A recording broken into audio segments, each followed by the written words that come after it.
Hey everybody, welcome on our channel. In this video we are gonna see, what if Naruto got harem with Jin, Yu and Tsunade? Part 3. If you are new on the channel, don't forget to subscribe our channel and like the video too. So without wasting any more time, let's start the story. Approximately 20 minutes of swimming later. In comparison to the Southern Water Tribe, their northern counterpart seemed much grander in comparison to their own home.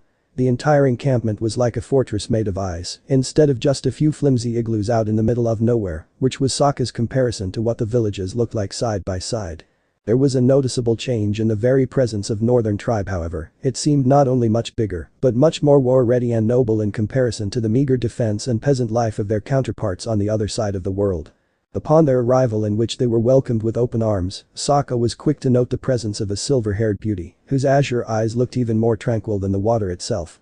Katara was needless to say amused that her brother was smitten with a member of the Northern Water Tribe upon their first 10 minutes in the vicinity, and to her it was even more entertaining that the aforementioned woman was Princess Yu, who would most likely be leading her tribe in the future after the war with the Fire Nation had ended. Aang and his friends were welcomed personally into the Northern Water Tribe by the chieftain Arnuk, the leader of the tribe and the father to Princess Yu herself.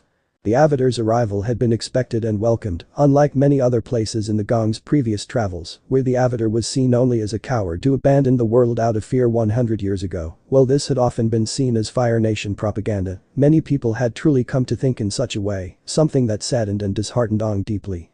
Two guards stationed near the entrance who had been left to look after Aang's flying bison Appa were ready for just about anything at this point. If a visit from the supposedly long-gone messiah had occurred, they were prepared for just about anything, or so they thought. One of the two men squinted his eyes upon the belief that he had seen something, to which the other man would look in said general direction to see a geyser of water rushing towards the docks. They both entered their respective fighting stances, whether or not this was some kind of new underwater assault tactic from the Fire Nation, or even a rampaging serpent, they would stand to fight no matter the cost to their own lives. As the incoming object neared within 20 feet of the docks, the water exploded as a figure front flipped high in the air 3 times, landing right in front of them in the process. Naruto stood amongst the frightened men with a mischievous smile adorning his face underneath his mask. Before introducing himself, he shook his incredibly long golden hair from side to side like a wet dog, sending a mini shower onto the two poor guards before him. After brushing themselves rather angrily and re-entering their fighting poses, the man on the right decided it was time to address the would-be assailant. You. Identify yourself. Who are you and what business do you have here in the Northern Water Tribe? We would also to know where you come from, lest you be a Fire Nation spy. Naruto rolled his eyes casually and coughed a bit before deciding to make his situation perfectly clear. It's pleasure to meet you both gentlemen, I am Uzumaki Namikaze Naruto, and I hail from the Earth Kingdom. I have traveled long and far as a wandering warrior, and then I had learned of rumors that the Avatar himself had returned to bring prosperity to this world once again. The tales have brought me here, as were the rumors that this would be where the Avatar would visit next. If he is here, it would give me great honor to meet him. Naruto said with a smirk behind his mask. All he needed to do was sugar these people up in order to get them to believe him. Perhaps all the time amongst shinobi had given him the useful skill of lying with a straight face, something he was not necessarily proud of, but glad to have nonetheless. While your words seem to no ill intent, how can we know you're telling the truth? You could be an undercover Fire Nation spy here to try to assassinate the Avatar, kill our Chief Arnuk, or even assassinate Her Highness Princess Yu. Not only that, but the manner in which you introduce yourself is most peculiar. You burst out of freezing water, swimming at speeds unimaginable for a human, and your attire, as well as your hair, do not resemble any men or women anyone has ever seen in this true before. In my entire life I have never once seen a person with sun-kissed hair like yourself, which at least bodes true in your claim that you a foreigner. The guard on the left said. Would you believe that I swam all the way here? And as for my appearance, as I said, I'm obviously not from around here. You said you haven't seen anyone with blonde hair in all your life, and I'm guessing that means you've never left this place, which means you wouldn't know if someone was capable of having this kind of hair or not. Though I must say, I haven't seen many people with my color hair myself, I guess I'm a bit of a rarity. Naruto casually retorted, earning a small snort from one of the guards. While I can't say much about my defensive claims about people with your unusual hair color, it must be said that it would not be humanly possible for any one person, man or woman, to swim all the way here. The way here is an ocean miles upon miles long, with the water only getting colder with each passing yard. You would have either drowned out of exhaustion or frozen to death if you truly did make it into the regionally cold waters. The guard on the right stated. Naruto shrugged nonchalantly in response, stretching out his arms and legs in an attempt to get used to the frigid air. I'll admit it wasn't really fun paddling through miles and miles of ocean to get here, but I did what I had to. I actually did come close to passing out once or twice, but I remembered that the avatar would most likely be here, and that kept me going. The reason I can swim so fast is because I grew up in a small town called Barashi that overlooked a calm river. We often had to physically swim in order to get to one area of our town to the next due to lack of sturdy bridges and not enough boats to supply everyone with. Naruto lied as his true face under his mask remained that of stone. No physical signs would be evident if he was lying even without something covering his face. The guards looked at one another in a moment of consideration and both nodded to another in agreement. We'll bring to the dining hall where Chief Arnuk will be the one to judge if you're trustworthy or not. If you are not what you claim, keep in mind this entire tribe is full of elite warriors and waterbending masters that are more than enough to stop a rowdy foreigner. Spoke the guard on the left as his partner and Naruto respectively began walking down the icy sidewalk towards their destination.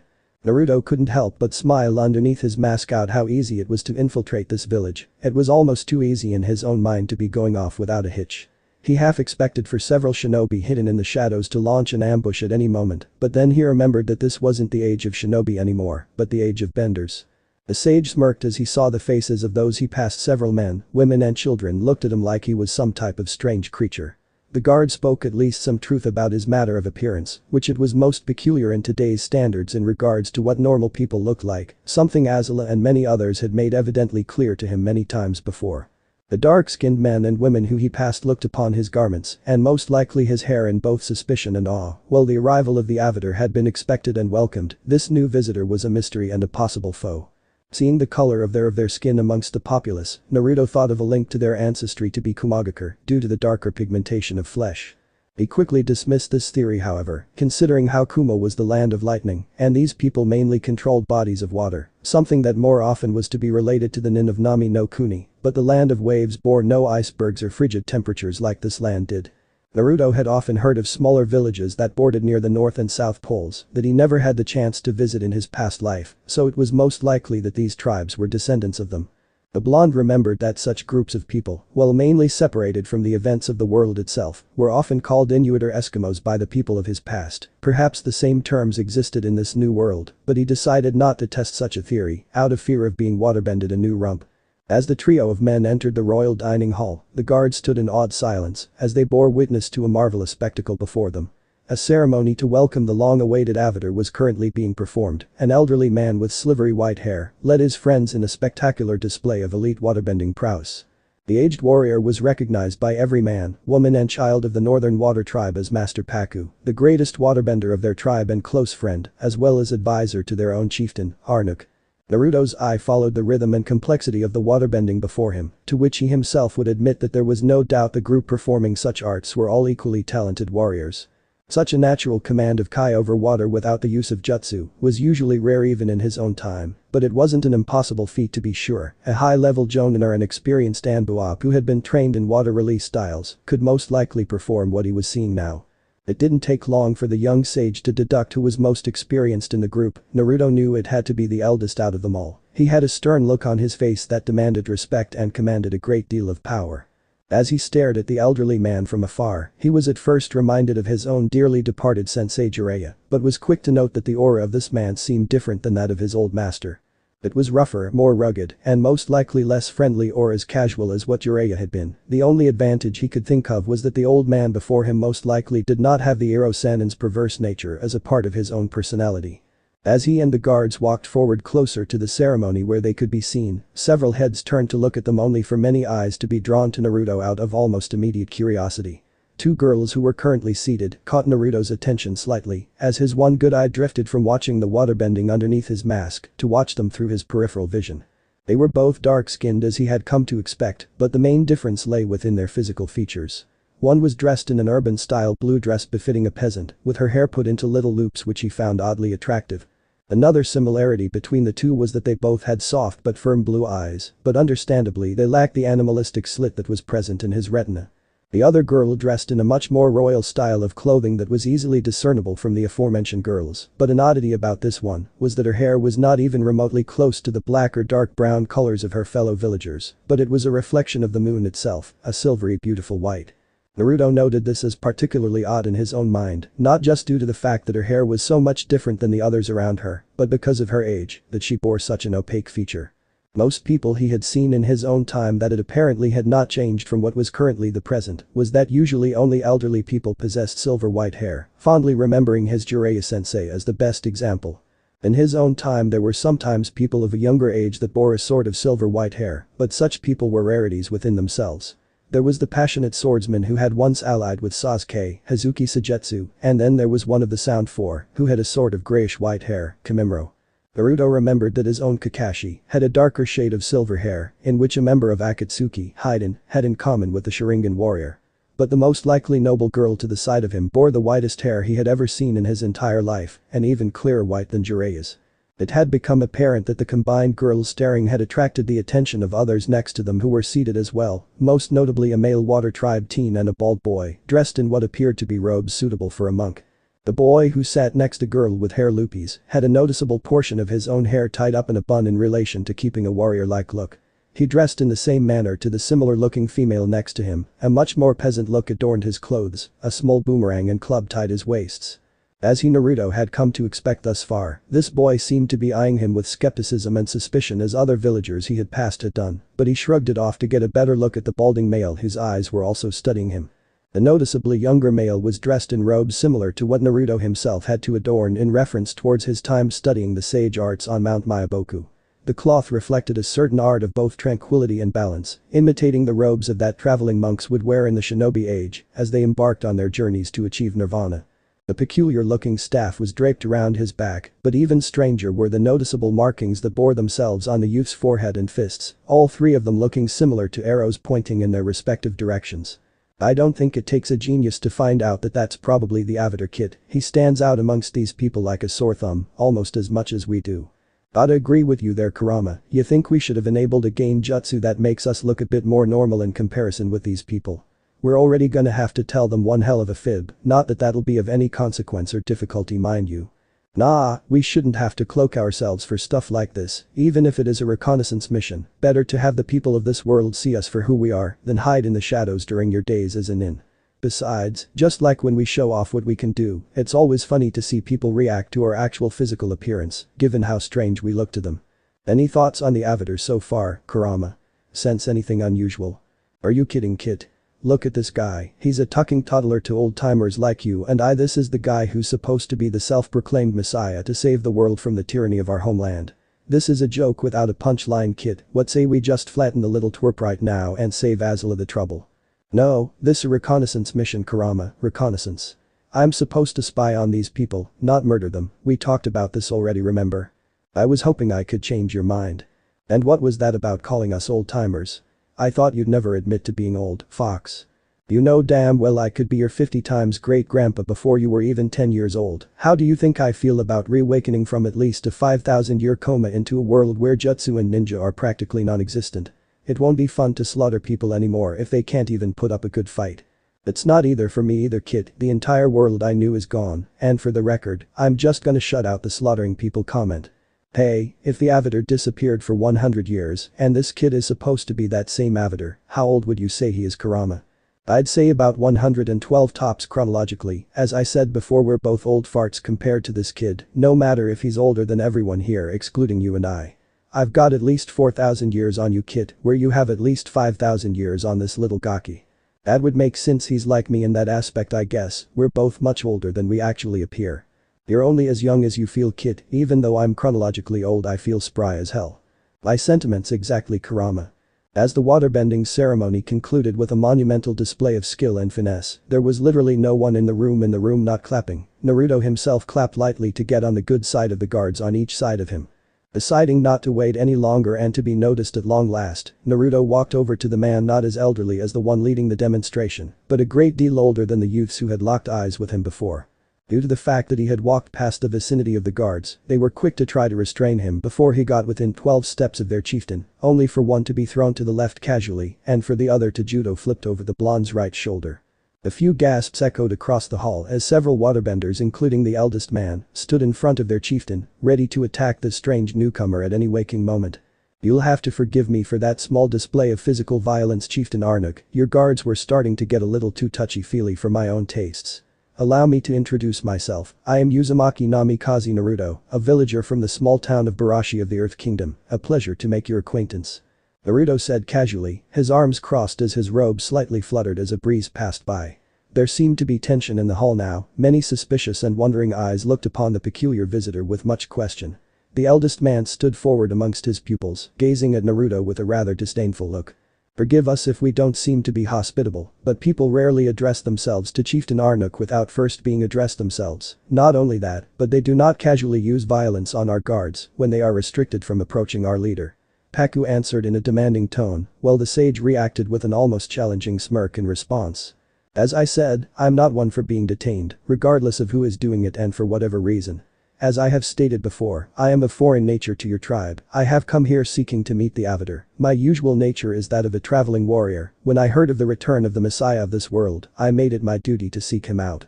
The rumors that passed through the wind told me that this would be his next visit. I can see such tales were not wrong. Naruto stated as he looked back with his one good eye to gaze in Aang's direction. The Avatar's face, not as suspicious as the others, still maintained a look of question about it. How do you know of our chieftain's name?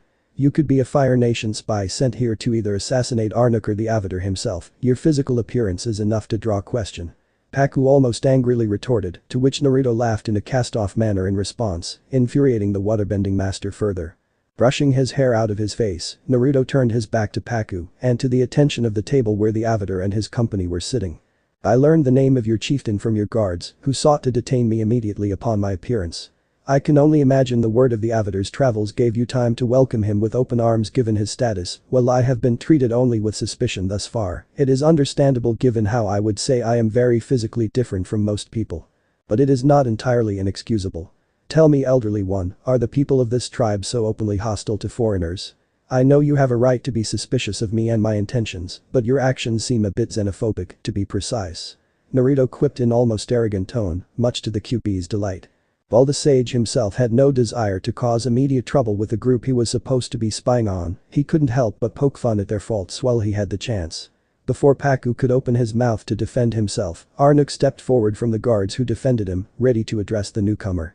You'll have to forgive our welcoming entourage. The Northern Water Tribe does not often have many visitors, and as you mentioned beforehand, the status of the newly awakened Avatar gave us reason to prepare beforehand. Tell me, strange traveler, by what means of transportation did you arrive here? Arnuk questioned, as the blonde smiled underneath his mask, turning to face the chieftain of the tribe. As I said to your guards, I swam here. The waters grew ever so frigid through my way here. Once or twice I nearly passed out from exhaustion where the cold water would claim me, but my desire to see the Avatar proved more than enough to allow me to endure for miles upon end. When I feel the need to see something through, I will do it without hesitation. That is the way it has always been for me. Naruto retorted calmly, earning a few small gasps from the room, as well as many questioning looks of disbelief and further suspicion. To swim for so long in the open ocean without drowning, passing out from exhaustion, getting eaten by sharks or dying from hypothermia in such a large body of water for miles upon end seemed almost inhuman. Sokka was the most skeptical of anyone in the room, standing up to address the foreign man himself. And how do we know you're telling the truth? You could have made your way here with a proper boat. Sokka shouted out loud, earning a small look from his sister in the process. Naruto chuckled in response and turned his head halfway to look at the boy with the pigtail. The guards who I encountered at first can vouch for me having no boat. They saw me spring from the waters upon the docks firsthand. If you travel with the Avatar, then you should know that I did not have the luxury of having to ride upon my personal flying bison to get here. A strange creature, that one. I've seen a lot of marvels of nature in my day, but that one seems more than a bit special. Naruto added, remembering the shaggy creature he passed on the way to the hall. At first he thought the creature to be some sort of flying fluffy dragon, until he noticed the mammalian features upon its face that separated it from being connected to any reptilian heritage. It looked like a noble creature despite a rather simple demeanor that set itself upon its face. He would have liked to go over to it and feel its fur, but he didn't want to throw the guards like ragdolls so early on into his visit. Arnuk coughed slightly to interrupt the small awkward silence put between Sokka and Naruto, gaining the attention of the golden-haired youth. Naruto, was it? If what you claim is true that you indeed swim all the way here, you are either a very determined man or a very crazy one. Nonetheless, I can respect such willpower. As you have come to know, I am Chieftain Arnuk, leader of the Northern Water Tribe. It is a pleasure to meet such a unique-looking person outside of this tribe. I must say that your physical appearance is very much an enigma in relation to our own people." Arnuk chuckled with a smile as he extended his hand as a sign of friendship, to which Naruto firmly clasped to shake with respect.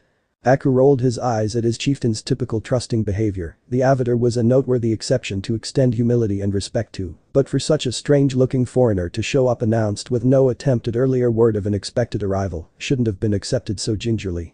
Naruto flipped some of his long golden hair out of the way of his mask, looking at the chieftain straight in the eye with an adamant look underneath his mask.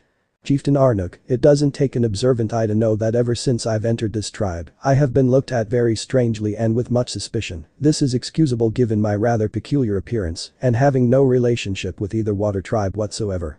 However, such suspicion and xenophobia are the key benefactors that aid wars against people of different ethnicities. I suggest you keep this in mind in the future," Naruto determinedly stated, as many eyebrows narrowed in anger and even further suspicion against him.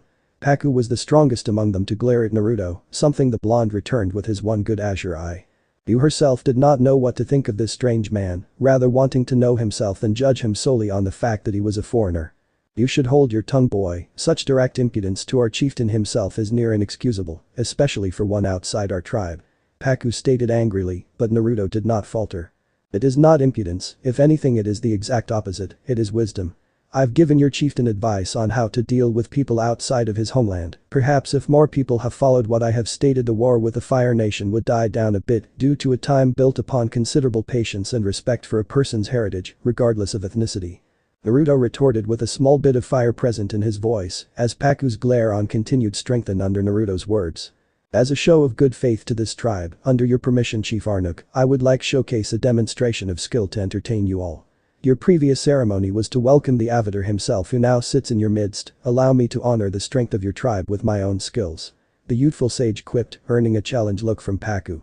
"And what makes you think we desire a demonstration of your skills? This tribe is full of elite waterbenders under my tutelage. I doubt whatever skills you have are of much importance and relevance to our own strength." Paku practically smirked, earning a small glare from Katara in the distance.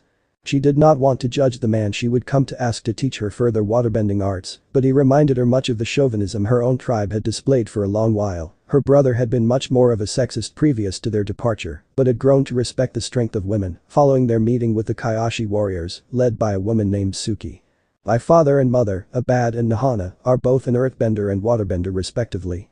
They taught me much before I left my village before my departure as a traveling warrior. I alone also possess what the villagers of Barashi called a pure physical strength. I am physically very powerful, and I possess adequate control over two of the elements. Maybe you should reserve judgment of my skills after you actually see them, Oji-san." Naruto chuckled challengingly, still sticking to the fabrication of his background while making up the names of a fake mother and father on the fly. Paku raised an eyebrow at the last word Naruto had used, something the blonde mentally cursed himself from uttering. "Oji-san? What kind of word is that and what language does it hail from?" "Certainly none that I have ever heard of," Paku stated with a slight tone of frustration in his mind. Naruto rolled his eyes as he prepared to make another excuse, though what he was about to tell wasn't a complete lie to say the least. The villagers of Barashi are somewhat secluded from the events relating to the war between the Fire Nation and the world. They live in a world enveloped in the past and ensnared in tradition, the very reason why I left. From what I know, my time in Barashi educated me with a rather old dialect of the Earth Kingdom, something that nearly all of the people I've come across in my travels are unfamiliar with. And to answer your question, Oji-san means old man, which if I have not gone blind in my other eye, I can tell at which you are." Naruto laughed, as many gasps of shock echoed across the halls, as Paku himself grew ever so angry with the newcomer at hand. "Old man. It is apparent your village did not teach you much in respecting your elders, boy. You shall refer to me as Master Paku while you stay in our premises." Paku snapped, somewhat infuriated. "I have not come to know you as a master, nor did I learn what I have gained under your tutelage. You are no master to me until you prove your superiority over me," Naruto casually responded, as veins began to throb from Paku's head impatience. "Is that a challenge, boy?" Paku retorted. "No, merely a statement. I have no wish to fight someone like you, not out of fear, but simply because there would not be much honor in it. Chieftain Arnuk, have you considered my offer?" Naruto said as he casually shrugged off another argument with Paku, earning an intensified glare from the waterbending master as the chieftain considered the youth's request. Sighing softly, Chieftain Arnuk nodded his head softly for Naruto to begin, much to the shock and displeasure of Paku. Naruto turned to greet his crowd and bowed with his hands folded in an honorable manner. He walked over casually to where the waterbenders led by Paku had performed their ceremony and slowly entered a fighting stance. Turning his back to his audience, Naruto slammed his right foot so hard against the ground it shattered it. The same act happened with his left foot shortly after. Raising both of his arms slowly towards the ceiling as they shook in concentration, the area began to softly rumble as the noises grew ever louder. As the sounds grew ever louder, some of the guards began to lose their balance, as those who were sitting down including the avatar, started to fall to their sides. Shit, this is slightly more difficult than I remember. Giving up already, kid? Hardly, but bending the powers of nature on a whim without a release technique enabled before such a demonstration of power isn't exactly easy. Hell, I hardly remember anyone from our time doing such things often. Don't tell me you're gonna start pulling excuses out of your face as to why you can't do things. As if. Let's show em what we can do. Naruto growled slightly as he concentrated further, sinking his feet deeper into the broken ice below him for support. Then suddenly, like a roar of thunder echoing in the clouds, a large pillar made of sheer ice rocketed from the ground, nearly devastating the stadium which he was based on, as well as almost colliding with ceiling. Many eyes were now widened in awe, while others still maintained a look of skepticism, most notably Paku and Sokka. Extending his hands forward, Naruto's fingers shook as they literally began to mold and weave a shape within the pillar from the inside out. An equally large figure began to form inside the ice, much to the shock of all those present, even Paku. What Naruto was performing was a sort of indirect waterbending, literally crafting the inside of the ice with the essence of water to form the shape he wanted on a whim. At first it had appeared the boy was merely concentrating for another earthbending display, when in reality he had been discreetly waterbending immediately after his impressive display. What are you making, kid? Or should I say, who are you making? One of the women I saw sitting down earlier, with any luck, they like this sort of treat. Crushing on the Water Nation girls already, kid? Of course not, just finding a way to honor them as well. Though I have to admit, both of those girls were actually really pretty. So much for not falling for them. Shut it, Kurama. With any luck the one I'm forming is the one guards kept on calling Princess Yu. I'm figuring that it might be the one with the white hair and the noble clothing. That seems like the best guess to go on so far. And if it isn't? Then I hope they like massive ice sculptures of their women, cause they're about to get one. Naruto clenched his teeth as he focused putting on the finishing touches the unseen statue, memorizing the physical attributes and appearance of the silver-haired girl he had seen in his time in the dining hall. Clenching his fists to finish the artwork, Naruto released his grip on the inner figure and took a moment to regain his composure. After about 7 seconds Naruto took a running start at the statue, as several eyes widened with surprise at the sudden physical rush. Leaping forward at his target, Naruto let out a small but fully voiced battle cry as punched the pillar with a considerable amount of his strength behind the blow. A very small but visible shockwave emitted from the tower of frozen water as a result. As the sage stepped back 10 paces from the pillar, at first nothing seemed to occur, but within the next 7 seconds large cracks began to show themselves present in the tower. In no time at all, crack of all shapes and sizes started to appear all over the pillar. The sounds of bending and breaking ice rippled through the room like a drop of water in a pond. Within the next 20 seconds the pillar rapidly crumbled apart, large chunks of ice shattering against the ground as each section broke away. As the dust by the falling tower cleared, a figure was visible amongst the mist. When the cloud itself had all but been dispersed, therein stood a 15-foot statue of the Northern Water Tribe's own Princess Yu. There were several gasps as well as numerous ahs of wonder at the practically flawless replica of the royal beauty herself. Not one detail about the statue was wrong, it reassembled Yu to a key. The facial features seemed almost alive despite it being obviously inanimate. The clothes adorning the statue had actually been created using a separate line of coating by blending water with ice. Even the princess's rather complex hairstyle was integrated perfectly into the mix, everything standing where it should be. Naruto turned to face his audience proudly, lightly bowing before them in response to the silence. Yu herself was the first one to begin clapping, albeit lightly, but when the other members present were witnessing that their princess herself had been entertained by the performance, they began to cheer as well. Even Paku lightly applauded Naruto's skill. So he did not do so without the slightest bit of hesitation. So cool. This guy's an awesome bender. Earthbending and waterbending with such quick precision and talent. Maybe I should ask him to be my earthbending teacher. If we're really lucky, maybe he'd even want to come with us after we're done here.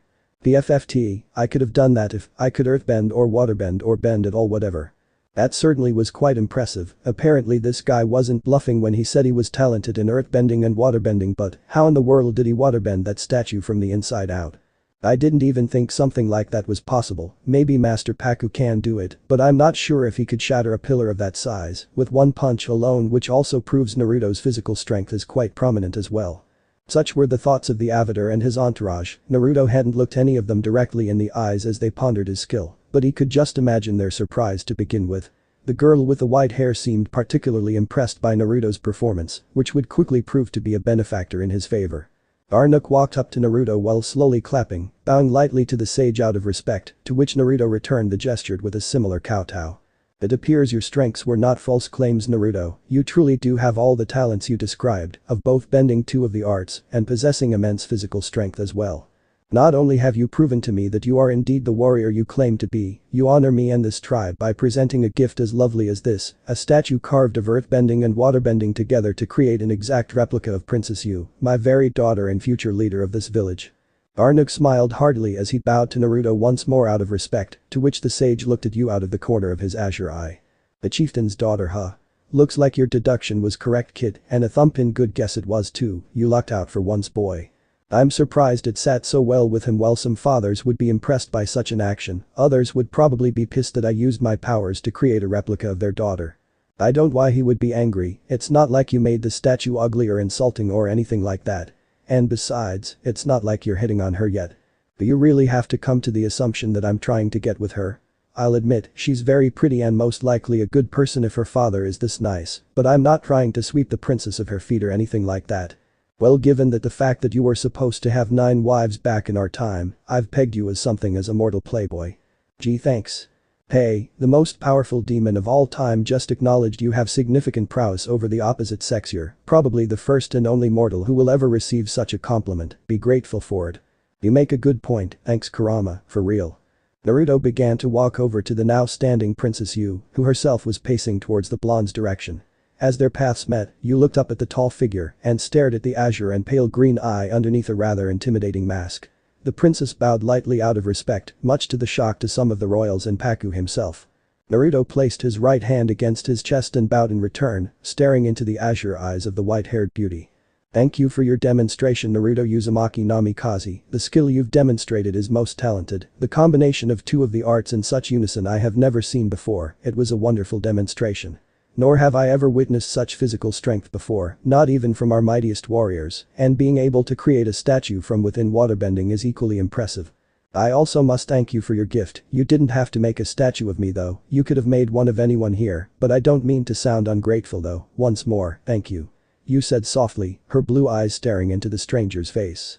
Her voice was as lovely and soft as the petals of a sakura blossom. Naruto stared at the girl from behind his mask, and he was reminded of the strong but gentle determination of Yuka Hinata, one of the women who would have become his brides, and more notably was one of the women from the very beginning, who had always admired him from afar.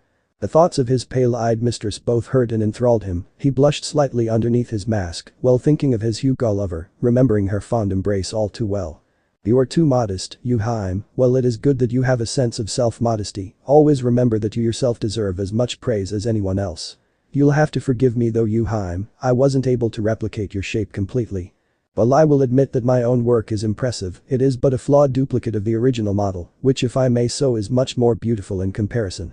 Naruto stated somewhat meekly, scratching the back of his head in embarrassment. While in truth he would have been the husband of 9 different females in his past life, he still considered himself to be terrible at terms that came to romance.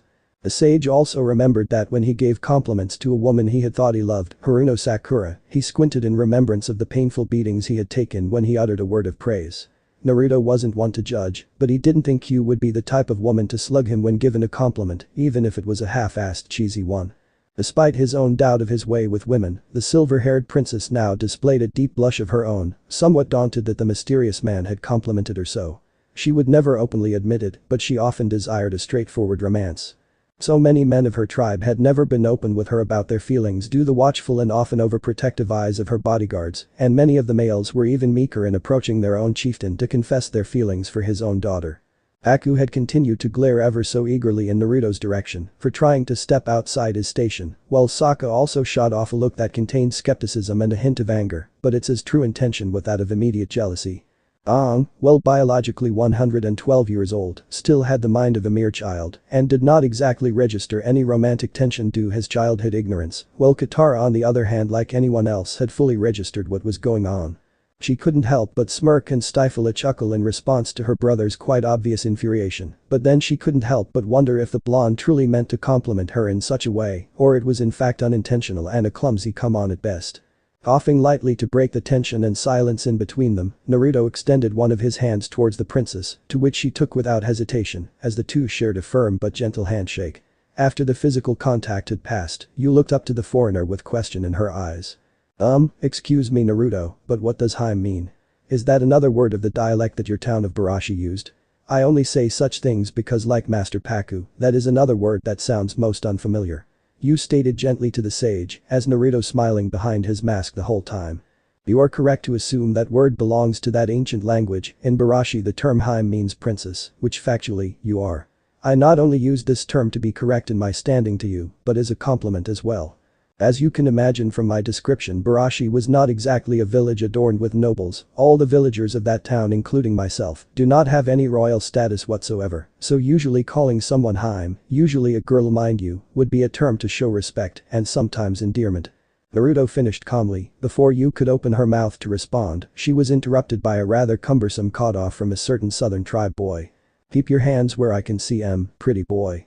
You're speaking to the princess of the Northern Water Tribe, she doesn't need some weirdo foreigner trying to mosey up to her. Sokka rudely interrupted, pointing a finger right in between Naruto's mask to Yu's shock and to his sister's dismay.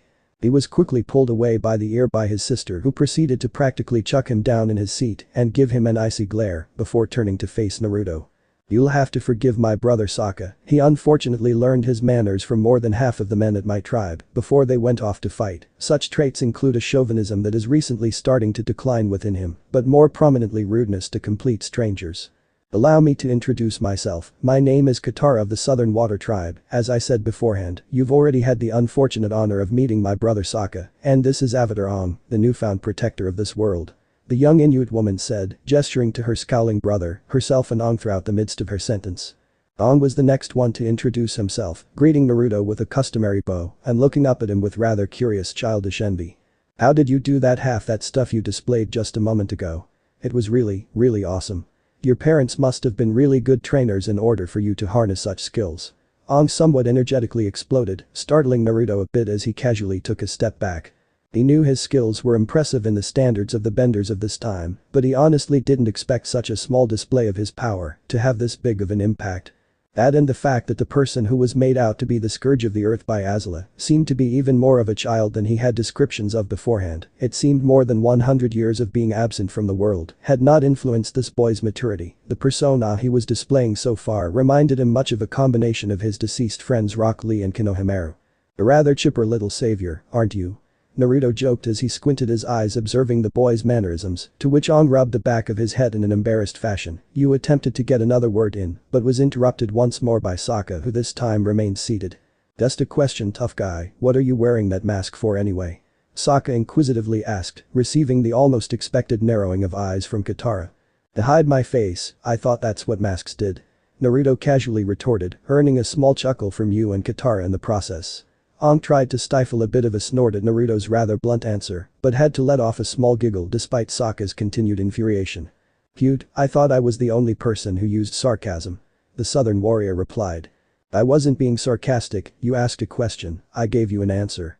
The youthful ancient stated, causing Sokka to facepalm and look towards Naruto once again with skepticism. What I meant was what exactly are you hiding your face for? Are you ugly or something?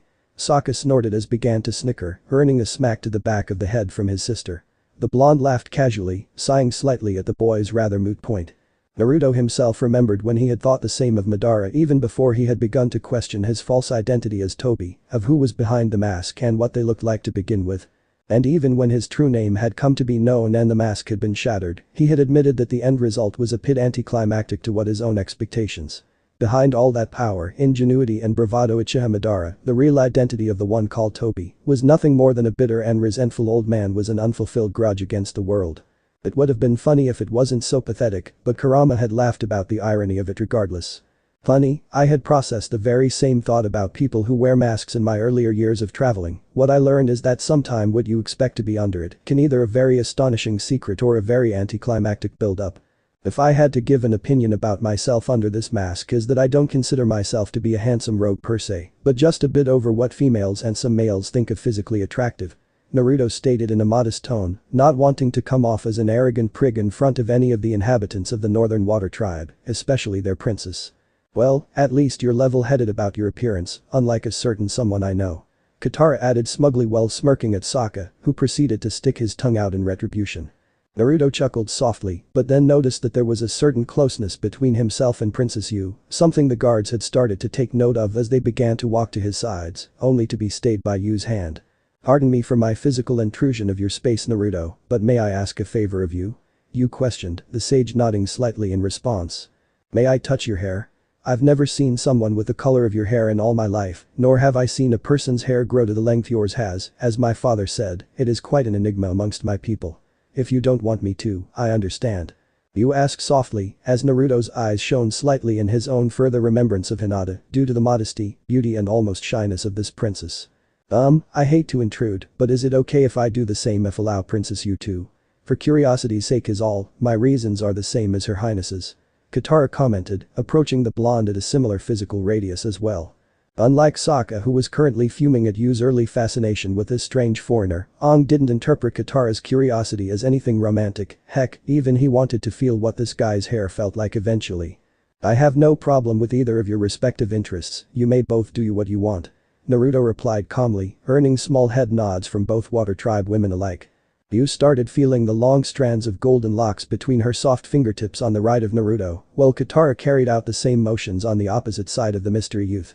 Naruto closed his eyes calmly as the two began to stroke his hair ever so softly, as he let out a small but content sigh as the motions of their hands through his follicles continued.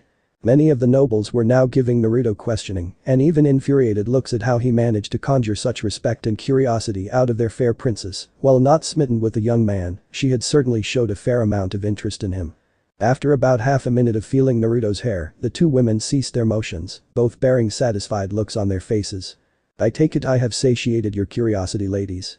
Forgive me if my hair was rather frigid, my tales about swimming here are not false, I assure you.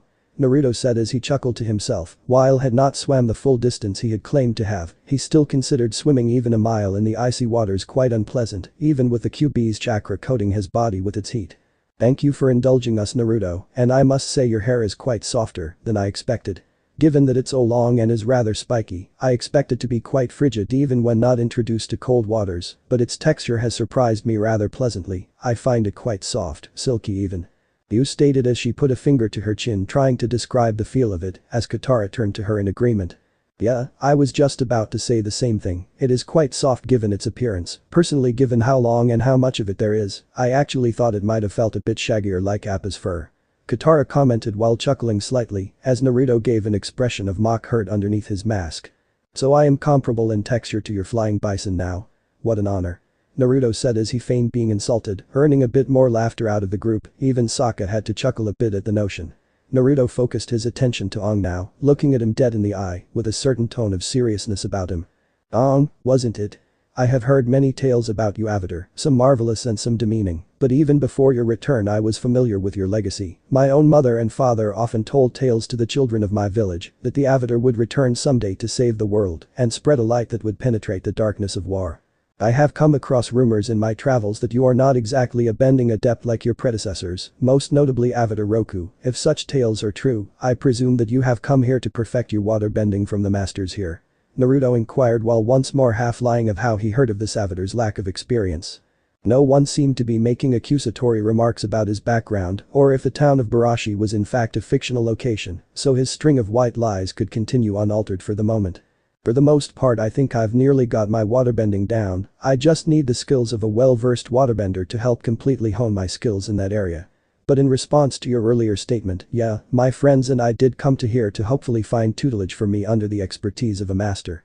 Aang replied cheerfully, intent on asking for Pakku to take him under his wing as soon as possible. I see, tell me Avatar Aang, per se you eventually do learn all you need to confront Fire Lord Ozai, will you do what must be done in order to end his reign over this world? Naruto questioned with a small smirk underneath his mask, already knowing Aang's obvious answer. Yu and Katara both drew concerned looks on their faces, knowing full well what Naruto was referencing. If you're asking me whether or not I'd consider killing Azai, the answer is no, I will not use my powers to take a life. Aang replied somewhat sharply, a small tone of offense presence in his voice, much to Naruto's delight. Truly? No matter the cost. Even when living in such a small settlement like Barashi, I knew full well of Azai's atrocities committed upon this earth. So many have been persecuted by him, and so many more have died by the command of endless soldiers under his wing. You do realize if you do indeed spare Azai, your reputation as the Avatar might not exactly be saved. After all, letting the very man who's caused so much death and destruction upon the land and so many thousands of people live to see another day, will most likely you many more enemies than you already have. Naruto stated factually, earning a very small glare from Katara and the presence whom was willing to stand up for her friend. Aang isn't a murderer, he does not take a life of a person who takes life to seek an end of justification. I was taught that revenge was petty where I came from, and actively seeking to cause pain to one person who wronged you was a shallow act within itself. Katara retorted calmly, not wanting to cause any tension between her and Naruto, but wanting to defend Aang's beliefs as well. Murdering and killing are two completely different things, Katara. Murdering is done by spilling the blood of an innocent. Killing is often done to end the life of your enemy, who should be punished for his or her crimes upon the earth, and to be brought to a permanent justice in which their evil is forever silenced. And revenge in itself isn't completely petty, granted that if you lose focus of who you were out to destroy originally and make the world your target instead, then revenge is very petty in that retrospect. However, focused and properly motivated vengeance can often benefit more than just yourself, it will most likely benefit others as well. Naruto replied. And you'd use such excuses to justify the means to an end to kill someone? Isn't that somewhat above our stations as humans? To be a judge, jury and executioner to another person seems to be beyond our station. Those who have stepped beyond such boundaries have ended up like Azai. You remarked softly, knowing full well the burden that war had brought upon both her people and the people of the world itself. Azai's goal within itself wasn't inherently wicked at first, he seeks what his grandfather Sazin did, unification between the four nations. I've read of Sazin's time on Earth and how he started this 100-year war to begin with. His goals were admirable, but his intention in seeing them through was corrupt. You cannot force people under unity, such a process takes time and patience, clearly which Sazin had none of. It pains me to see such a mistake repeated through the leadership of his own grandson, who like his own father the former Fire Lord Azula, has not learned from Sazin's mistakes. Usually only the spirits or whatever god a person believes in alone has the duty of being a judge, jury and executioner to a mortal in his or her afterlife. However, I have realized over time that sometimes such things need to be done through a person's hands alone, despite whatever emotional conflict with it they have. In my travels I have encountered many people who couldn't be dissuaded for their often vile endeavors, more than half of whom crossed paths with me in the most violent of ways. Often, I did not wish for conflict, but I almost had no choice in the matter to begin with. When my hand was forced, sometimes I chose to kill the people who I believed would not change themselves, with hearts so black that they rivaled the darkness of the night. I am my own judge, jury and executioner, and I will not be bound to moral code relating to deities of any sort in order to restrain from not doing what must be done. Naruto adamantly finished, earning a good share of gasps from those around him, listening into their conversation, while Yu and Katara themselves both bore looks of both shock and awe upon their faces. Aang himself looked conflicted about Naruto's words, where Sokka's glare of skepticism just continued to have reason to grow. So you've killed people before, charming? Sokka stated, adding his 2 cents into the conversation, trying to lighten the somewhat grim mood. Often when I had no other choice, some people who are kept alive to be given chances at redemption often do not learn of the error of their ways and repeat their mistakes, restarting a cycle of tragedy and misfortune upon all they come across. I have often ended such wheels of fate, ending a cycle often damned to repeat itself. Naruto replied. Aren't you worried the spirits will judge you in your afterlife for taking on such a role? I cannot judge you for the things you believe to be right. Your determination in your own cause is admirable if a bit frightening, but I can respect it. You added in, while Katara looked at the water princess with a look of question and surprise. She would have not thought that a person like you would vouch for someone to murder another, but she was quickly reminded that you never actually stated she approved of killing someone, just that she admired Naruto's determination of doing what he believed, regardless of what others thought of him for it. Katara has a point, your spirit could be condemned if you continue down your path. Aang put in worriedly, concerned for the well-being of Naruto's soul. Even if he didn't agree with his methods, he had been brought to believe by his former mentor and teacher Gyusto that all life was sacred, regardless of their decisions while they were in mortal realm. If my earlier statement didn't make my view clear on deities and religion, allow me to express it more thoroughly. I pray to no one. If there is a god, or if the heavens do in fact exist, then they may judge as me as they fit once I enter their realm, but before I do I shall commit my life to do what I believe is right, regardless of whatever consequences I take with me in the next life. Naruto replied softly, earning a somewhat respectful smile from the avatar in the process. Regardless whether or not Naruto's soul would be condemned in the eyes of the heavens for his deeds on earth, at least Aang could rest a bit easier, knowing that the blonde was at least content with his actions and ready to face the judgment of any existing deities upon his transfer to the spirit world. Sokka stepped forward ever so slightly, a questioning look upon his face that showed more curiosity than ill will for once. "Suo, does that make you an atheist, Naruto? I mean, you said you pray to no one, which would imply you do not believe in one true god or several deities, but you're willing to accept said god or gods' judgment if they do truly exist once your soul transcends past the earth. So with that in mind, what do you believe in?" The Southern Tribe warrior asked the sage, who in response raised an eyebrow underneath his mask. "You're much smarter than you let on, Sokka, it's a clever disguise." Naruto replied in a half-joking manner, earning a nod of agreement with Sokka, who only caught up with the fact that it could have been an insult 5 seconds afterwards. "In relation to my own religious beliefs, I believe that I don't believe until I can see what the truth before me is. Balancing faith with logic is quite the challenge, and many consider it often close to heretical. But I will do what I must, regardless of people's criticism or lack of acceptance," Naruto said. Sokka nodded in his head with a look of acceptance upon it, finally coming to understand the blonde in some way despite his mysterious demeanor. "Avatar Aang, you should go talk that man called Paku, there is skill and experience in his eyes, if you are seeking tutelage from a master I'd go to him," Naruto commented, as Aang nodded in agreement, walking over to address his apprenticeship to Paku, Katara following right behind her avatar friend, in hopes of also learning under the guidance of a waterbending master. Naruto turned his head to Yu and Sokka to seek a different topic that differed from stances on killing and religion, only to be interrupted by the sound of multiple trumpets. Several royal guards made their way into the dining hall, as several Water Tribe women followed in unison to welcome the coming royal into the midst of the nobles. The figure who entered was a teenage boy similar in age to Sokka, though just from physical outlook of him, there were several differences. His skin was a much lighter color than the dark tone of both Sokka and Katara's, applying a slightly different heritage from the Inuits, or perhaps an Inuit mother and Caucasian father, or vice versa. His clothes, like Yu's, were of noble status, but his presence of being royalty had already literally announced itself for him to the point where no one wouldn't be able to tell he was a noble. The teen bore a strong cleft chin with blue eyes similar to Sokka's, but the look upon his face showed signs of possible conceit or vanity, something that Naruto had judged for himself. Arnuk was the first to welcome the new coming royal, walking up to him and bowing out of respect, which the teen did at least have the courtesy to return with a bow of his own. "Ah, Lord Han, what a surprise to see you so early. I will admit it is most unexpected, I had been told that you were to arrive tomorrow." The chieftain commented with the smallest bit of weariness in it that was detected by the nearby sage, noting Arnuk's rather tired-sounding voice. "I had tried to send word that I would be arriving sooner than expected, Chieftain Arnuk. Unfortunately, you must have been so preoccupied making way for the avatar that you did not hear of my impending arrival. I let it go this time though, considering he is the messiah of this world and all." Han scoffed as he feigned hurt, trying to force a laugh out of the room in the process. The teen looked at the avatar for a moment, studying him almost, but then his attention to Yu upon the rather quick assumption that the newfound savior wasn't worth talking to.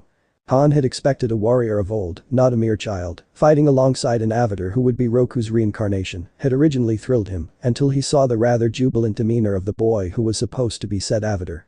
As Han made his way to Yu, he practically pushed Naruto aside on his way to get to her, something that the sage would have originally returned with his own less than pleasant words, only to be reminded that he was trusted little enough by the people already. He didn't need to go bash a royal of theirs in order to gain further hostility. "Ah, my Princess Yu, you are looking as enchanting as ever. I must say our engagement has lasted a bit long for my tastes though, perhaps within the next few weeks, we can be wed to unite under us the stars faster, does that not sound appealing to you?" Han almost suggestively implied, much to Sokka's annoyance, as his eyebrows began to have seizures in response to this new-coming teen's less than subtle approach. Naruto had to refrain from sighing heavily under Han's somewhat overbearing ego, to which even the physically distant Katara felt the slight taste of vomit in her mouth after feeling the arrogance of this new noble from literally 10 feet away. "I cannot wait, my Lord Han, I look forward to the day when I can call you my husband," Yu answered politely as she could, much hesitance and perhaps a bit of sorrow evident in her voice to both Naruto and Sokka. Han smiled like an eel and offered his hand to his princess, to which he took her hand in his own and pressed his lips down upon her forehead. All the while Sokka resisted the urge to projectile vomit in Han's direction. I do ever look forward to the day where both Prince Han and Princess Yu lead this village under an honorable banner against a Fire Nation. It will be the first of my glorious feats to be led against that dog Azai. Han proudly proclaimed while clenching a fist in an over-exuberant passion, to which Arnuk shook his head in the distance ever so slightly. Han then started to take note of the people around him, most notably the Southern Water Tribe members and the rather peculiar-looking warrior whose presence in the hallway was most unpleasant to him. Chieftain Arnuk, I must say that I'm rather surprised that you'd let the Southern Tribe rabble into the royal dining hall, even if they were in the company of the Avatar I heard about. And who is this rather unruly-looking foreigner? One of the Avatar's accomplices or just a stranger with no place amongst our community? Han laughed to himself haughtily. Sokka's incredibly short fuse was moments from going off, and Katara herself was already shooting off one of the nastiest glares she could muster. Even Naruto himself had to shake his head at this boy. He had always resolved never to judge a person before all their cards were put on the table, but this arrogant noble had played a bad hand from the start. Arnuk felt the urge to resist facepalming, and even Pakku was starting to become mildly annoyed. The old waterbending master knew that Lord Han would eventually become a prince when his marriage to Yu would finally take place, in which by tradition he would eventually become chieftain of the Northern Water Tribe following Arnuk's passing. Pakku knew that the nobles often cared little about peasant from either their own nation or the one from the Southern Water Tribe, but the way Han had cast the Avatar so casually annoyed him slightly. The only thing that seemed to save Han's character in Pakku's own mind was calling out Naruto's unknown presence. Before the young lord could further go on with his meager complaints, he noticed a beautiful 10-foot-tall ice sculpture that was the exact replica of his engaged. He looked at it for a moment in considerable awe given the uncanny likeness, and that shot a smirk at Pakku, much to the old man's surprise. Master Pakku, you didn't have to devote your skills to make such a gift for my engaged. Though I must admit, the detail in it is unusually refined, but I wouldn't expect any less from the waterbending master of the Northern Water Tribe. Han stated in a prideful fashion, only to be interrupted in his moment of bravado by the old man himself. I did not make this statue, Lord Han, it did not come from my bending.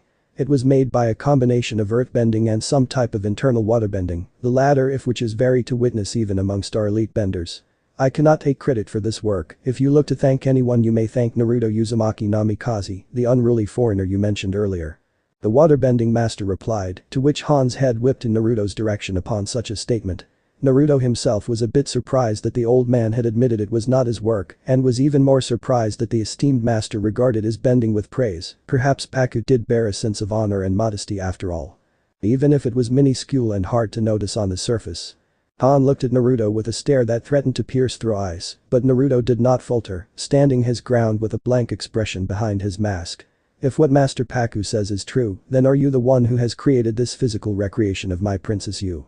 While I must admire your skills for such bending expertise, I highly advise you remember your station amongst our people. Han venomously spat, to which Sokka felt the overgrowing desire to throw his boomerang at the direction of the noble prig. Pardon? Naruto replied curiously. Princess Yu carries the blood of Water Tribe nobility inside her veins, and that blood will eventually be melded to bring honor to our tribe. Remember that are not only but a peasant but a foreigner as well. An attempt to draw closeness to my engaged is not only an offense to me but a disgrace to this tribe in general. Han angrily retorted to Sage, whose fist started to clench in anger at the impudence this boy was giving him. I haven't tried to court Princess Yu as you claim, I have only treated her thus far with respect and sentimentality. The statue I made is supposed to be a sign of goodwill and respect towards your people, and even if I am a peasant and a foreigner, I have at least showed that I mean towards this community. Now, if you'll excuse me, I'm going for a walk to cool my head. Your arrogance is so baffling that I truly am at a loss for words to continue this argument. Naruto huffed in a state of frustration, leaving the dining hall as calmly as he could. As soon as he was no longer within sight, Han began to chuckle and joke around with Arnuk that the security must have been severely lacking to let such an unbalanced foreigner into the tribe at all. Sokka inched his head closer to Yu in order to get her attention, which she started to take notice of. Hey Yu, wanna go for a walk? If you don't mind me saying so, I really don't want to be here anymore. Things just got a little too uncomfortable back there for my tastes. Speaking of which, it looks like things might heat up again soon, so we might want to bolt while we can. Sokka whispered as he comically motioned to Aang and Katara, whose talk with Pakku was starting to sound like a small argument. Yu nodded in agreement and let one of the royal guards know that she was off to commence her daily walk and that the Southern Water Tribe warrior had been invited to partake to keep her company. There were no objections of course due to the fact this was the princess herself who wished to have company on a stroll, and Sokka luckily noted that Han seemed to be getting really involved with talking to a crowd of nobles about his regaling tales as a warrior, much to the contented sighs of several young teenagers about his own age. Once the duo was out of the hall and out in the open, Yu sighed heavily as their trek began. She had not expected Han's arrival so soon in comparison to her father's own surprise, she had preferred not to see him at all, but she knew it was her duty to accept the marriage for what it was, regardless of her own personal feelings. Emotions such as want and desire were unfitting of a noble, that's what she was brought up to believe, but deep down she felt that if such traditions limited the role of her actual life itself, imprisoning her behind rules hundreds of years old. Picking up small pieces nonchalantly as they walked down the street, Sokka couldn't help but feel a slight bit guilty for Naruto and irritated at the situation Yu faced given the circumstances. The strange golden-haired teen had apparently been treated with nothing but suspicion and with admittedly xenophobia since his arrival, while Sokka guiltily noted that he had been who had judged Naruto as such beforehand. However, it appeared that Naruto was truly as modest and good-hearted as he presented himself. Throughout his time in the hall, he had not been once impudent to Yu or Arnuk and treated them with notable respect. The only time he seemed only slightly challenging was when he conversed with Paku, who Sokka was starting to see as a bit of a jerk, but not as much so as Han. Sokka had heard of engaged marriages back in his own tribe, how two noble families would often propose, and a marriage between two of their children when they came to grow of age. To him, it seemed all sorts of wrong, that someone was destined to be together with someone who they wouldn't know for a good 20 years of their life, until to end up with subservient servitude to a person who could be less than distasteful. He still couldn't ponder it, how could a person as sweet and beautiful as you be married to a person as disgusting, conceited and arrogant as Han? He was obviously not the nicest person around, given how he had judged his sister, himself and Naruto, before they even had spoken to him. But what really burned is how lightly Han was taking his engagement to the princess herself. He made it sound like he was getting more out of the prospect of ruling the tribe than being married someone like you, something that infuriated Sokka to no end. Sokka had remembered of his previous time spent in his life before he and his sister found Aang in a block of ice, a time before the men went out to war to face Fire Nation forces. That several of them had tried to woo Katara before their departure, due to the fact she was the most amiable female in the village near their own age. It wasn't that Sokka minded having an eventual stepbrother, what irritated him was how lenient they were about it. That many of them just acted if Katara had already agreed to be in a relationship with them, despite her ever so obvious resistance to their advances. People who just assumed others belonged to them pissed him off more noticeably people like Han. Princess Yu? That guy you're supposed to marry, Han, do you like him?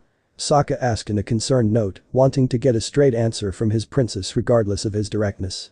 Sokka actually wasn't sure how to tiptoe around such a question, and even if it was inappropriate to ask given his status of being a peasant to want to know such personal feelings, he damn well wasn't going to censor his own thoughts because of it. Yu sighed heavily once more as she folded her arms gently, stopping only for a moment, but then continuing ahead of Sokka afterwards. It's not a matter of whether or not he holds my heart, Sokka, it's a matter of respect for tradition and fulfilling my duty as one of the future leaders of this tribe. The Water Tribe princess responded in an almost monotone voice, not wanting to show any true feelings on the matter due to the fact she had been taught that as a royal, she always may stay true to tradition and neutral on personal opinions. But shouldn't you start to question things like that eventually, Princess Yu? I mean no disrespect to in all this especially, but Han's kind of a jerk. Sokka exclaimed, earning a response from the princess that he did not expect, a small chuckle. His eyes widened at the thought that he made her laugh, and seeing her smile made his heart skip a beat. I shouldn't be laughing, but I can't help it. Not many people usually have the stomach for challenging out royalty like you, and Naruto do. It's quite amusing actually. Yu stated as he continued to giggle, sending butterflies rippling through Sokka's stomach. She was forced to calm herself down when several peasants who passed her and Sokka took note of her sudden outbreak of laughter, which seemed rather strange for the usually calm Princess Yu to have. Sighing a bit to regain her composure, Yu looked in Sokka's direction as they continued to walk down the path set ahead of them. I shouldn't speak against his lordship in any way, but my future husband is indeed a bit conceited. He often brags of the countless battles he's won and how he looks forward to leading this tribe alongside me, but I truly wonder if that's the case. Lord Han honestly seems to be more interested in the status of ruling itself rather than truly being my husband, but enough of this talk, we shouldn't be having it. It's not my place to question his motives, my role is to follow and serve him. Yu said almost sadly as she continued to pace forward, momentarily leaving a disappointed Sokka behind as he stopped walking for a moment out of sadness himself. Damn it, there's gotta be a way to show Princess Yu that she should follow her own path regardless of these stupid traditions. The spirits know full well such ancient ties have probably held back both of our tribes for years in the things we could accomplish. Our elders are just too stuck up with following rules their great-great-great-great-great-great-grandparents set centuries ago. I mean, she's already admitted that Han is a stuck-up little brat of a ruler kinda, in her own words. But if she knows that he's so conceited, then why hasn't she asked Arnuk to try to find her another suitor? Traditions be damned, if I was her in position, thank the spirits I'm not, I'd try to find a much better husband than that. As the two eventually made their way to the very end of the small city, they came upon the docks where boats of both large and small sizes were kept, and the newest addition to the pier was Appa himself, who looked quite content after the long trip to rest for a bit. The sea shimmered upon the light of the sun shining in the horizon, with miles upon miles of ocean going on as far as the naked eye could see. Yu's eyes shone even brighter in the light than they did before, which caused Sokka to stare for quite a long moment before the princess herself eventually noticed his gaze and giggled softly, the southern warrior blushing scarlet as he turned his head to hide his shame. One couldn't help but notice a rather tall figure next to Appa, however. A certain sun-kissed haired male stood next, the lovable beast scratching behind his ears gingerly. Taking this as a sign to start a conversation, Yu walked over to the large bison as it grumbled contentedly under Naruto's touch. What an amazing creature, surely you must have great fortune upon you to travel in its presence, Sokka. Yu said as she looked up at the large mammal in awe, its brown eyes reflecting in the sun as hers did. She nervously reached out her hand to pet the creature, pausing at first due to reflex, before placing her palm on his nose where he mumbled happily, to which Yu couldn't help but smile widely in response. If by luck you mean being chased by firebenders everywhere, then yes, we've been quite lucky. Sokka dryly commented, where both Naruto and Yu had to take a moment to chuckle at the boy's blatant but most likely truthful statement. Sokka turned his head in Naruto's direction, smirking at the long-haired boy. I see you've met Appa, you two have it off real good already. Usually he's a bit apprehensive about strangers, you must have a thing with animals. Sokka smiled, whereas the shinobi couldn't help but laugh at the irony of Sokka's statement. I have to admit, approaching this guy, I was wondering if he was going to be aggressive to me or not. Turns out, he's really just a lovable puppy, albeit a 3-ton, flying mammalian puppy. Upon getting to know this big goof, I gotta say that Ong is actually a pretty lucky guy to have him as a pet. It'd sure be awesome to have a friend like this to fly you everywhere at your leisure. Naruto stated casually, looking at Appa with a sincere smile filled with respect for the noble beast. It reminded him much of an actual Biju, just much less aggressive and not nearly as big, a sort of mini Biju in his own mind. Looking at Yu in a state of concentration, the princess could tell what was on his mind. It had to be addressed sooner or later, why not now? I'm sorry my engaged, Lord Han, treated with such callousness, Naruto. I know you did not mean to offend my tribe in any way through your respect. Han unfortunately does not see the kindness that you have offered my people. He never did appreciate the skills and abilities of foreigners. It's a part of the royal family curse, I'm afraid. Nobles often judge those below their status of being unworthy of both their time as well as their people's, though even peasants are treated better than the foreigners, who are mainly seen as lice embedded within the skin of an animal. Yu sadly noted. You have no need to apologize to me, NaruHarem, the dishonor was Han's, not yours. And I believe that even my actions were out of a personal attraction. I do not such emotions as offensive. Love cannot be restrained by status, it is not so simple a thing to contain. Naruto smiled almost goofily, to which Yu blushed slightly at his words, both agreeing with his opinion and slightly awed by the fact that the boy would stand up for his emotions if he truly did feel such a way about her.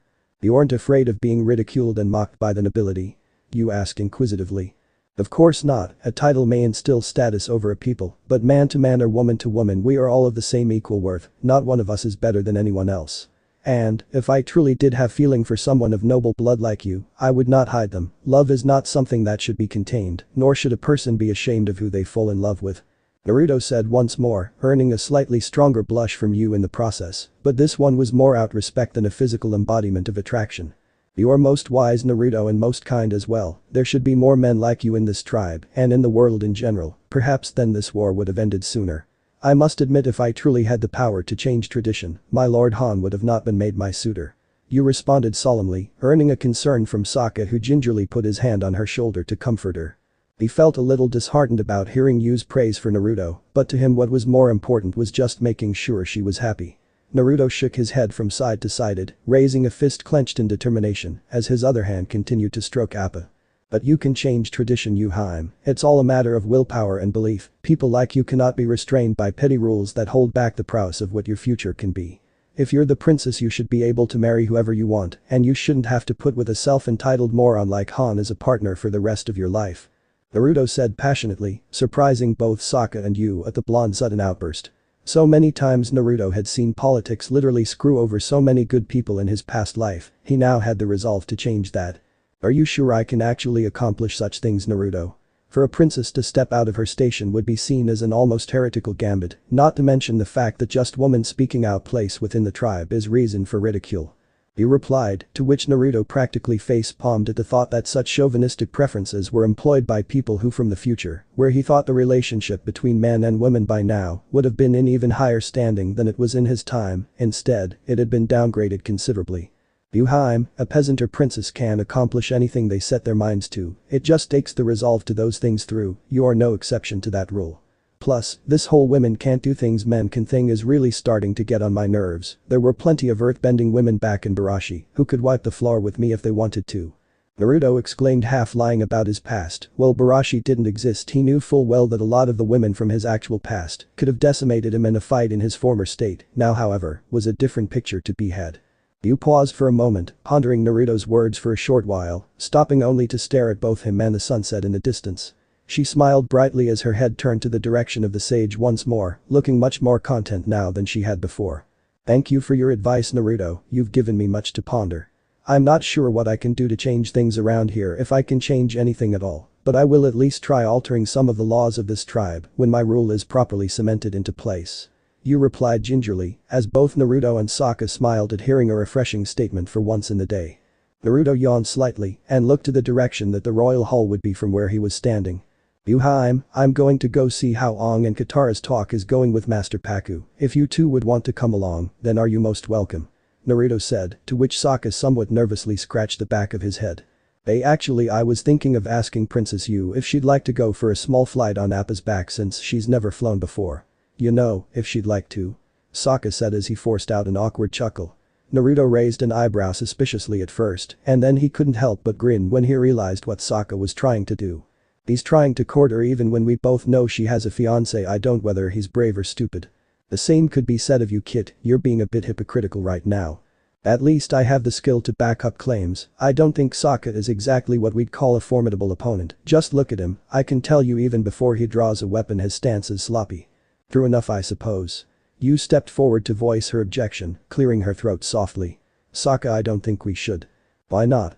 Lord Han is my engaged. I don't think it would be proper of me to spend time with another man near his age on any level given our relationship. Sokka began to slump slightly before Naruto decided to add his own 2 cents in. Well, no one says your little skyward flight has to be a romantic picnic, why don't you just take a trip on in the wind as friends? But won't my Lord Han take offense to even such a simple gesture like that? Yu asked. Think about it this way, NaruHarem, this can be your first step of self-assertion, even if it's in a small way. This could be doing something for yourself that you actually want, not what others want for you. Naruto replied, to which Yu began to smile slightly at the idea. Very well then, Sokka, I think I'll join you after all. Yu proclaimed, to which Sokka forced a half-hearted smile. Well then, I think I'll be off, you two play nice up there. Naruto commented casually, while both the princess and the peasant blushed deeply at his implication.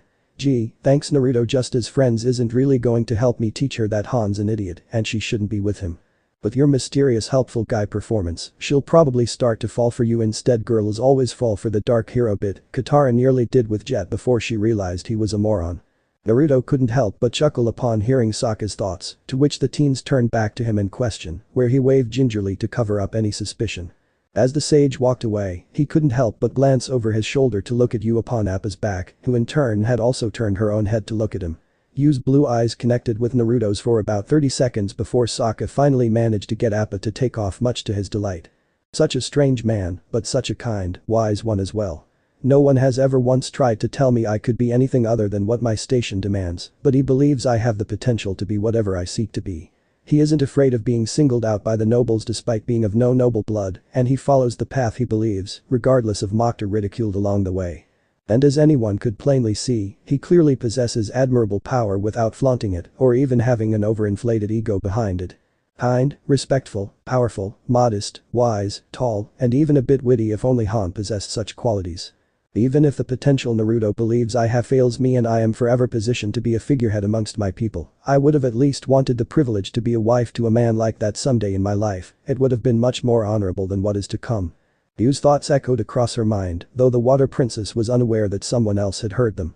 Naruto had gazed directly at Yu's eyes before she had taken to the sky with Sokka, and using his only mental prowess reading inherited by his training as a sage, allowed him to briefly access a door into the mindset of the princess. He smiled brightly upon hearing her thoughts, and then began to jump 20 to 30 feet, with each leap in the direction of the icy castle, while many onlookers looked on in awe at the incredible leaping boy. To them what he was performing was physically impossible for any human being, and to enact such a feat so casually was beyond amazing. Within a time period ranging between 2.5 minutes, Naruto landed softly at what was just beyond the top step that lead to the castle. The sage still couldn't help but smile upon what he had learned from Yu's own mind. I take it you're happy, kid. Why wouldn't I be, Kurama? Maybe because the people of this land only know us as a peasant to that extravagant story of yours, and now they would highly doubt you if you just decided to reveal that your heritage consists within the background of two royal families, both of which are millennia's past. True. Not only that, there's also the fact that we're hiding much more of us than what we appear to be, and we originate from Hai no Kuni, what these people know as the Fire Nation, which they probably hate the people of with extreme passion. Again, true. So then why are you so damn happy? Hey, it'll all work out in the end, won't it? Besides, you and I both know that when the assault on this place happens 2 days from now, that we'll be forced to reveal who we really are and what we're really capable of. Just imagine the looks of their faces when they see someone else being able to bend all 4 elements on a whim, other than their precious messiah. I'll agree with you there, that shit'll be funny. Can't believe I almost forgot that things usually work in our favor in the end nearly all the time, even if we tucked everything up in the beginning. And again, there was that time where we failed to stop the utter destruction of the world through the hands of a genocidal, maniacal 80-year-old man. Really bad example. Hey, it was one of the only times I can think of where our tuck-ups actually ended up screwing us over than helping us, and considering how many times you've caused us to go up shit creek without a paddle, I'd say that's a pretty good scoreboard.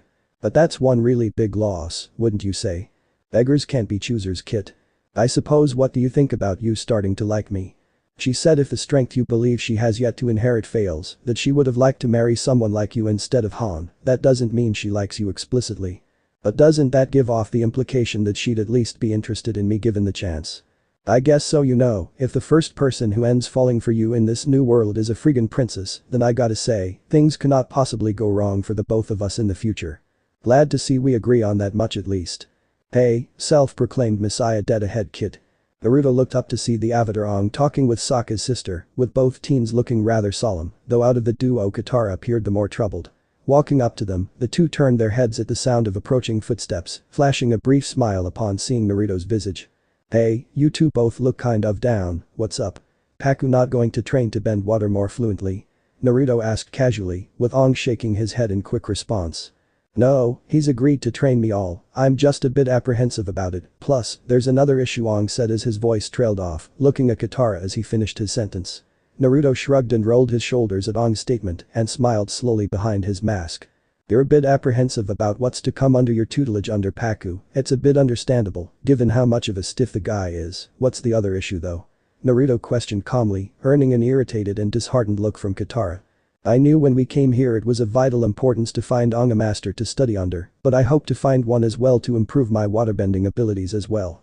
Paku declined rather rudely to train me, and then I questioned whether I could train under the other lesser masters, only for him to shut down my hopes and tell me that apparently for a woman to use waterbending other than to be a healer is against the law here. Apparently tradition here states that only men here can waterbending warriors.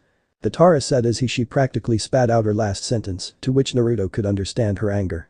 I mean, I thought once we came the chauvinism from my tribe wouldn't exist here too, but it turns out it's even worse here than it was in my own home. The dark-skinned beauty mumbled sadly. Naruto shook his head in disbelief and sighed loudly to voice his discomfort with the issue.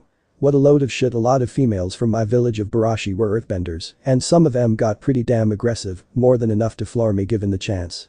To judge a warrior by their gender is inexcusable ignorance, tradition be damned. Katara perked up at Naruto's opinion, a look of question upon her face. Really? You believe so? I can honestly say that such an opinion is pretty rare amongst a lot of the men I've met, minus my own father, Aang, and an earthbender I met named Haru. I'm glad men like you and Aang have the integrity not to outcast women from the battlefield just because of our gender. A shame Paku has forgotten how vicious a properly trained female fighter can be. Tell you what, wanna hear me out an offer? Naruto said somewhat mischievously as Aang pondered his inquiry curiously. What offer is that? The Avatar asked. Simple, after hours when everyone is asleep the three of us have a little waterbending session of our own. No sexist old men to tell Katara here how she can't waterbend. Naruto stated with his arms folded in determination, while Katara pumped her arms to the side in agreement. Aang and I actually were talking about the same idea. You're pretty wily Naruto, I'll give you that. Katara smirked, earning a large grin from the sage in response, much to Aang's small discomfort. The Avatar stepped forward and cleared his throat to announce his own opinion, one that he already shared with Katara. What if we get caught? If someone finds us waterbending, that would usually be okay for Naruto or me due to our gender, but if we're found bending in unison with Katara, all of us could get kicked out this tribe as a result. That would mean there would be little chance for me to find a good waterbending master outside of the Northern Water Tribe. Traveling halfway around the world would have meant nothing, and they may even try to cast Naruto here into the ocean, considering he doesn't have any method of transportation out of here. Naruto frowned, as did Katara, before the blonde shook his head in defiance. We'll do the best we can to be quiet and not have a very outlandish training session, and even if we got caught and they try to kick due to the fact that you're waterbending with us Katara, I'll fight every one of their warriors with my bare fists if I have to. Katara couldn't help but laugh at Naruto's statement. It wasn't a mocking chuckle, but the sheer fact that she honestly believed Naruto meant what he said. Naruto, as good of a bender you are through the water and earth styles, I don't think you could take more than 100 elite waterbenders down by yourself, and then there's the fact that Paku is a waterbending master at that, and he'd undoubtedly be leading them if you tried to fight them all. A fight against one or a fight against many, my resolve is stronger than all of theirs put together. It's all a matter of willpower Katara, they can throw as many men as they want at me if they like, it won't help them win in the end though. Numbers are meaningless, one determined man can take out 100 opponents if he had the resolve to. Naruto proclaimed, letting a bit of his bravado show, having been continually modest the whole time he was there. He didn't like to brag that he was one of the strongest people he knew, if not now the strongest person in the entire world at its present time period. Though going around telling everybody he was the best there was would have probably made him a lot of enemies to begin with, hence why the sage decided to swallow his pride and tone himself down a bit for the people around him. Alright, we can still go through with our plan, but let's try to be quiet about it, okay? Aang inquired politely, earning a nod from Katara and a smirk from Naruto underneath his mask.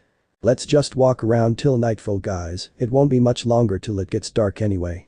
The blonde put out in the open, the dark-skinned girl, and the tattooed boy both nodded in agreement in response. As the trio started to walk away, Katara turned to Naruto suddenly, and the blonde nearly tripped over in the process. Hey Naruto, have you seen my brother and Princess Yu? I know she wanted to go out for a walk to get away from that idiot Han, and seeing how my brother has been smitten by the mere sight of her, I'm guessing her offered to go along with her. Their brother and Princess Yu found me near the pier shortly after I met Aang's flying bison, Appa. I must say the beast is a very dignified, respectable creature. He was a bit apprehensive of me at first, and then within the next 5 minutes he was letting me scratch his ears, Naruto noted, much to Aang's surprise. If Appa likes you Naruto, that must mean you're a good person Naruto, otherwise he wouldn't be so accepting of your presence. Aang commented in a genuine manner. As for your brother, he had some plan of taking you off on a sunset flight on Appa's back. I'm honestly surprised she doesn't know he likes her yet, think he'll try to pull off some goofy romantic one-liners on her while they're up there. Naruto laughed as they walked onward, Katara joined him in his laughter, all too well aware of how her brother had constantly tried to flirt with the girls of the tribe back at their own home, which usually ended up with a red smack mark across the face. 4 hours later. Naruto stood against a pillar amongst the dark, watching as Katara and Aang waterbended back and forth. When they had questioned him why he wasn't participating immediately, he merely responded that he wanted to see their own abilities first before they saw any more of his. From what the sage was witnessing, the two teens had a very basic understanding of the water style element within itself, Katara ever so slightly more than Aang, but that was to be expected, given the Avatar was yet to master all of the 4 known elements of the current world. Katara seemed a bit more focused during the session, but any person who was present during her small argument with Paku could have told you it was probably due to her anger towards his chauvinism and in spite of the sexist traditions in general. Naruto stepped forward, clapping slowly and softly as both teens turned their heads to him. You guys do have a pretty good grip on waterbending in particular, but you still need a bit of work.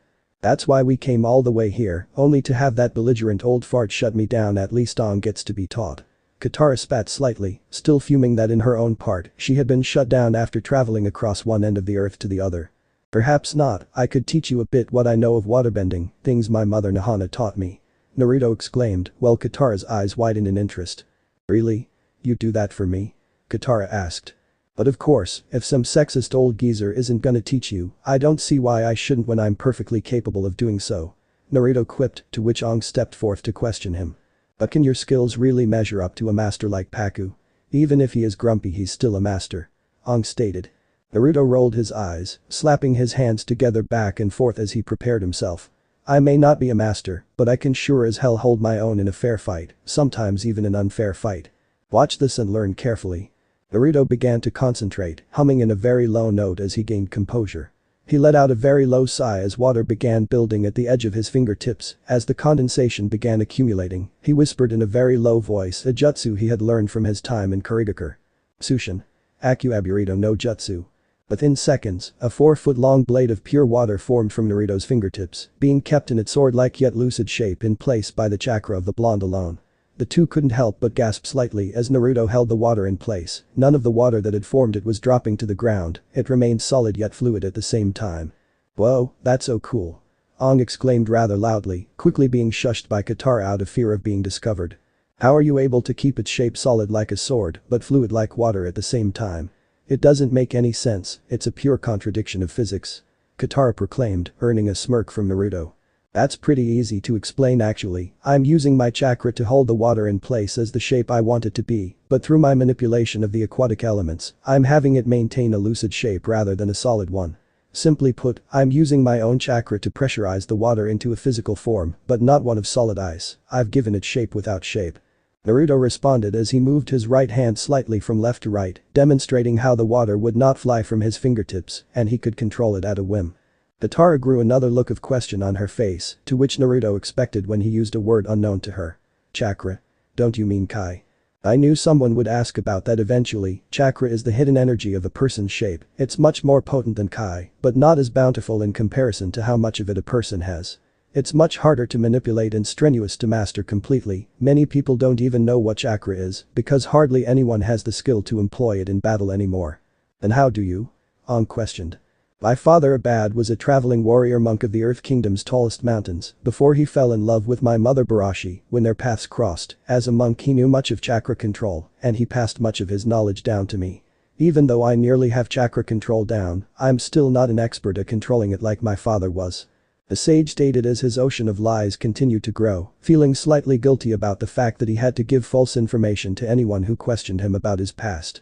His lie about how he was not the master his father was in chakra control was perhaps his greatest lie. From what Naruto knew, he had surpassed his own real father in every way, including that of chakra control, which was a grand feat within itself due to the fact his father was called Shinobi no Kami, the god of shinobi, a title only given previously to Sarutobi Hiruzen, the Sandaime Hokage of Konoha. Wow, you're really lucky to have been taught such things at such a young age. Katara exclaimed, somewhat jealous that Naruto had manipulation of a stronger body energy that nearly everyone else employed. Is it possible to master that technique without using chakra and using Kai to power it instead? Aang asked curiously, wondering if he could learn such a technique as well.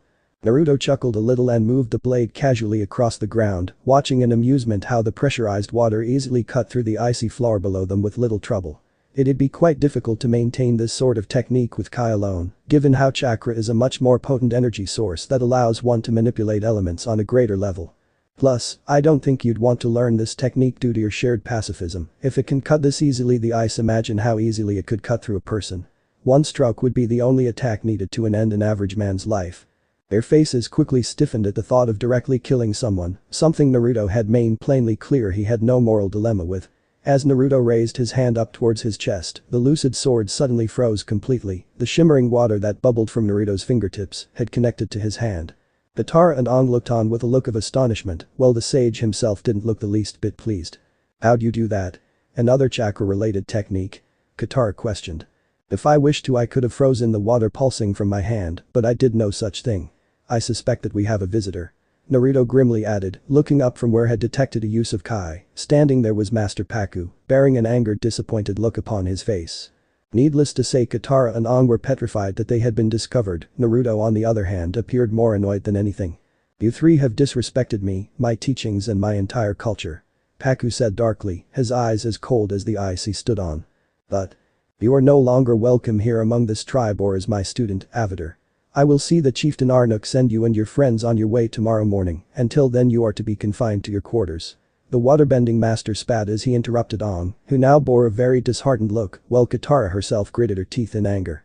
And you foreigner, you will be thrown out of this village as well the following morning. Let's hope the avatar lets you aboard his bison, or you'll have to swim all the way back. The old man implied darkly. Naruto couldn't help but smirk underneath his mask, despite the man's obviously serious tone. What's the matter, Oji-san? Afraid that a properly trained female bender would whoop your shriveled old can?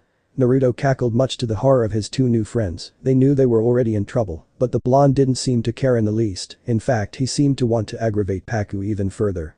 I'll make sure Chieftain Arnuk prepares a much harsher treatment to reward you for your impudence, boy. Let's see how you like spending 3 months in our jail and then having to swim all the way back home after. Paku grinned. No prison you could ever build could even dream to hold me. Naruto growled aggressively. Your bravado does you no credit, it only shows how desperate of a coward you are. You three will follow me, now, I will escort you to your quarters. Paku angrily stated. Ong and Katara lowered their heads in disappointment as they were hauled off to where they would be confined for the night. As the somber walk began, Naruto could hear an all too familiar voice ringing in his head. Hey kid, why don't we just level his face here and now?